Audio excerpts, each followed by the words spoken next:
Hi mga boss! May nag-comment sa last post namin regarding delivery concern. Shoutout sa'yo, Boss PJ.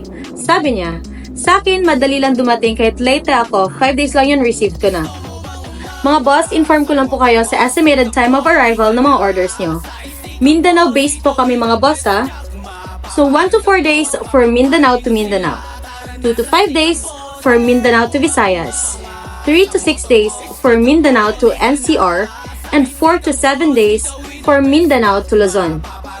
Estimated time of arrival lang po yan mga boss ha.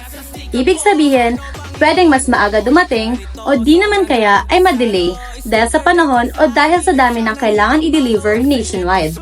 Ay mga bossing, paalala lang po ulit na ang mga sellers ay wala na pong control sa mga orders nyo once na ship na po namin. Nasa assigned delivery courier na po ang control dyan. And mga boss, kung nagmamadali po kayo o kailangan nyo po kaagad ang mga stickers and decals nyo, Mindanao-based po ang Stika Boss. Kaya kung maaari, sa iba na lang po mag-order kung kailangan na kailangan po talaga. Kung saan po mas malapit, doon na lang po mag-order mga boss. Okay? Mga boss, huwag po sisihin ang mga sellers ha. Alam kong excited kayong paangasin ng mga motor nyo. Konting pasensya lang po, darating din po ang parcels nyo. Okay?